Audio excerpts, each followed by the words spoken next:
김일성은 진정 민족의 용이었나. 소할 발용회의 이후 김일성은 어디에 있었는가.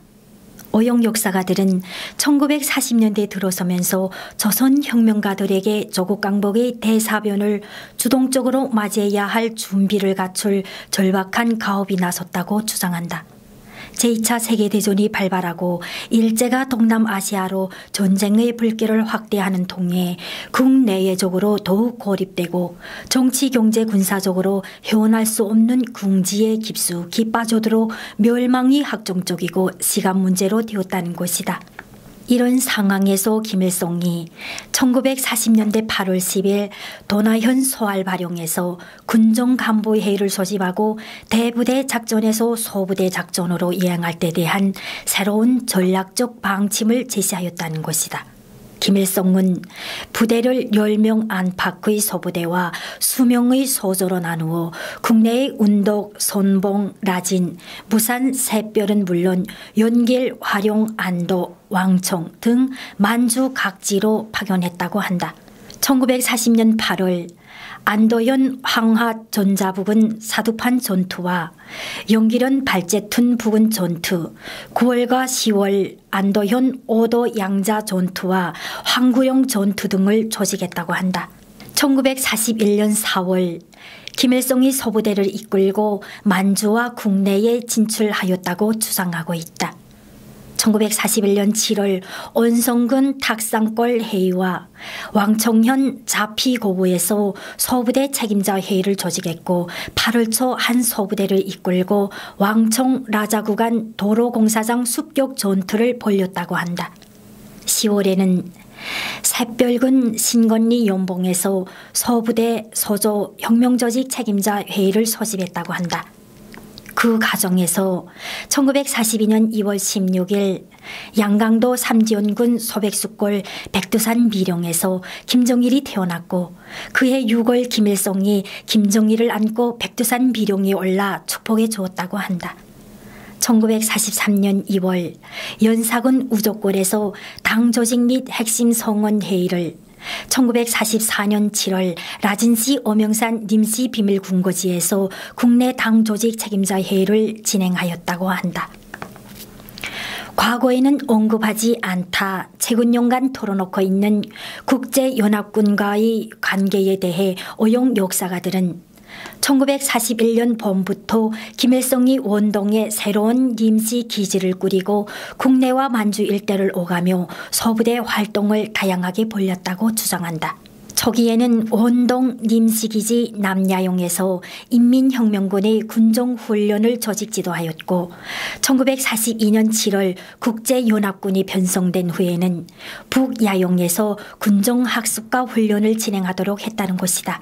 이 국제연합군을 당시 중국에서는 동북항일연군 교도료로 소련에서는 소련불군군대 제88 특별저격료단이라고 불렸다.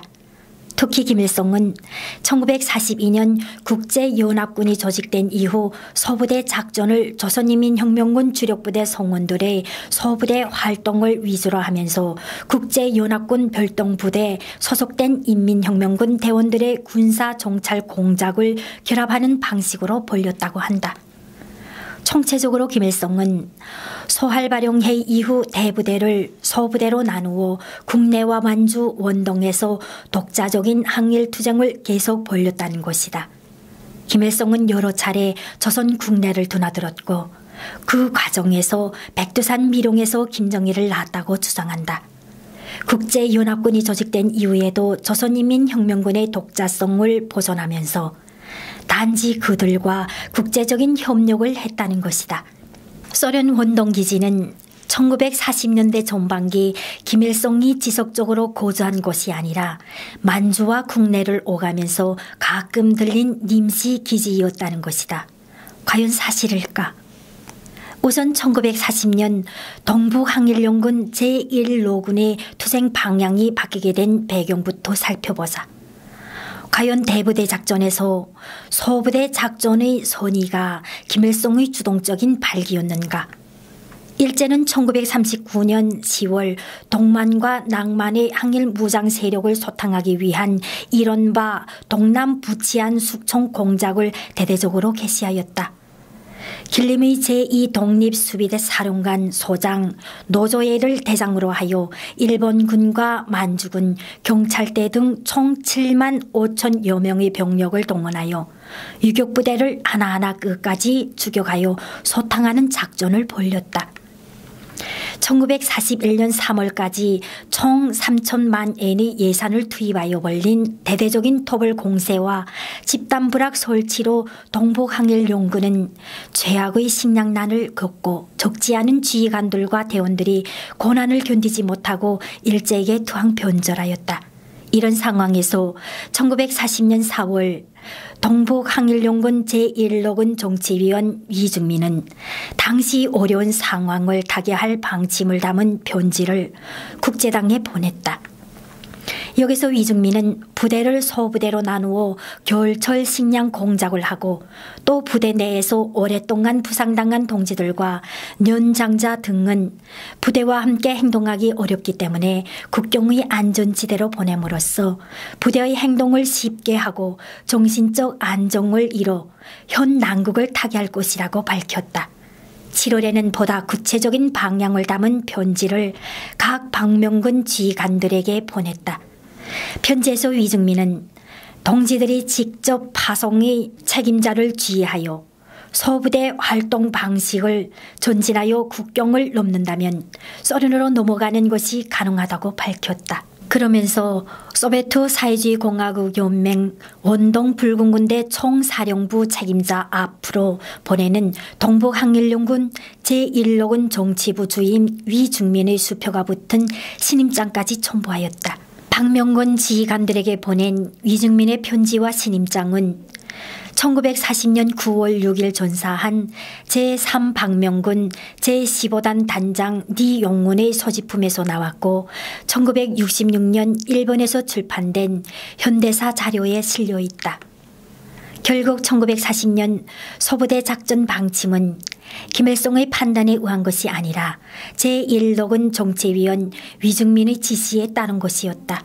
더욱이 김일성은 소알바령 회의에서 조국 강복의 대사변을 준비 있게 맞이할 것을 언급했다고 주장하는데 1940년 조국 강복의 대사변을 생각할 시기가 전혀 아니었다. 항일무장 세력을 완전히 소탕하기 위한 일제의 대토벌이 혹심하여 적지 않은 지휘관들과 대원들이 투항 변절하고 있던 엄혹한 시련의 시기였다. 그것을 타개하기 위해 위중민이 국제당에 방침 전환의 편지까지 보내지 않았던가.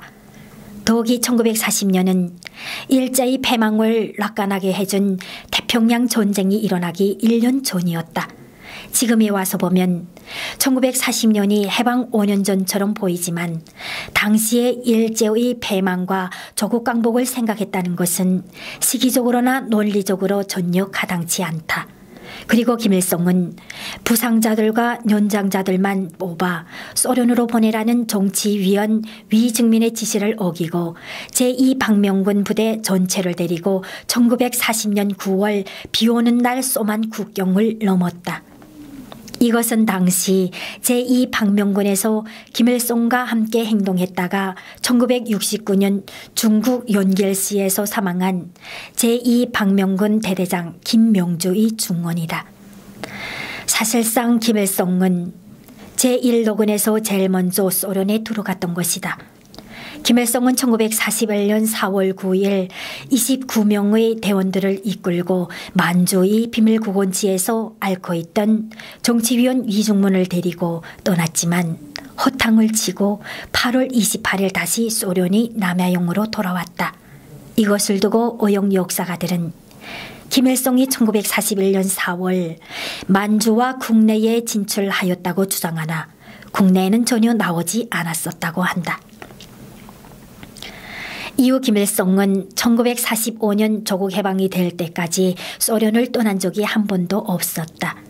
그렇다면 1941년 7월 온성군 탁상골 회의와 왕청현 자피고우 소부대 책임자 회의, 10월 샛별군 소부대 소조 혁명조직 책임자 회의, 1943년 2월 연사군 우족골 당조직 및 핵심 송원 회의, 1944년 7월 라진시 엄영산 님시 비밀군고지 국내당 조직 책임자 회의 등 김일성의 국내 활동은 모두 날조한 것들이다. 왜 이런 날조가 필요했겠는가? 오영 역사가들은 1940년 8월 소활발용회의 이후 김일성의 소련 원동 체류를 인정하면서도 김일성은 해방될 때까지 만주와 원동 국내를 오가며 소부대 활동을 전개하였고 원동은 김일성의 소부대 활동이 전개된 여러 곳들 중 하나라고 주장하고 싶은 것이다. 그렇게 함으로써 김일성의 여러 차례 국내 활동 과정에 1942년 2월 16일 김정일이 백두미령에서 탄생하였다는 엉터리 주장을 하려는 것이다. 1940년 소활발용회의 후 국내에 한 번도 나오지 않은 것은 김일성이 어떻게 1942년 2월 16일 백두산 미령에서 김정일을 낳을 수 있었느냐는 반론에 대응하려고 김일성의 숱한 국내 활동들을 날조해 낸 것이다. 이런 처벌을 받을 거짓말을 세상에 또 어디에서 한단 말인가. 그리고 1940년 8월 소활발용회의라는 말은 오영 역사가들이 만든 김일성 혁명 역사 외에는 그 어디에도 없다. 소활발용회의가 처음으로 언급된 것은 해방된 지 13년이 지난 1958년 2월 8일 인민군 창건 열돌 기념 김일성의 연설이다. 해방 직후 김일성 장군의 노래와 장편 소사시 백두산을 지오대며 만주에서 저 혼자 고생하고 저 혼자 빨치산 투쟁을 다한 것처럼 떠들었던 김일성으로서는 1940년 이후 소련에서 빵과 바다를 먹으며 편히 지냈던 사실이 드러나는 것이 몹시 두려웠을 것이다. 1940년 9월 제일 먼저 소련으로 들어간 김일성과 달리 김책이 원동에서 소련 공산당의 중국 공산당 지도에 거부감을 갖고 지속적인 반일 항전을 주장하다 1944년 1월에야 소련으로 들어갔다는 사실이 알려지는 것이 몹시 불안했을 것이다. 오영 역사가들은 원동에서 김일성의 활동을 조선인민혁명군과 동북항일연군의 연합작전 과정으로 소설하고 있지만 당시 조선인민혁명군은 존재하지도 않았다. 소련군에 의해 국제연합군 즉 동북항일연군 교도료가 조직되었을 때 요장은 중국의 주보중, 정치부료장은 중국인 장수전, 부료장은 시린스키 소자, 참모장은 사마르젠코 소자, 부참모장은 최용건이었다. 다시 말하여 교도료 사령부에서 조선인은 부참모장 최용건이 유일하였으며 김일성은 교도료 사령부 아래 4개의 교도료 중 제1교도용 영장에 불과하였다. 또한 당시 교도료 병력은 전체 200여 명이었으며 대부분 중국인이고 조선인은 60여 명에 지나지 않았으며 저는 소련군 무기로 무장하였고 소련 육군 군복을 입었다. 군사 칭호의 경우 소련군으로부터 조선인 최용건, 김일성, 안길, 김책, 강건이 대의 군사 칭호를 받았다. 1936년 7월 중국 공산당에서 조선인민혁명군을 따로 조직하라고 할 때 한사코 반대하였던 김일성이 원동에서 존재하지도 않았던 조선인민혁명군을 지도했다니 아무리 역사는 승리한 자의 기록이라고 해도 이런 오만이 어디 있단 말인가. 지금까지 소활발용회의 이후 김일성은 어디에 있었는가 낭독의 예린이었습니다.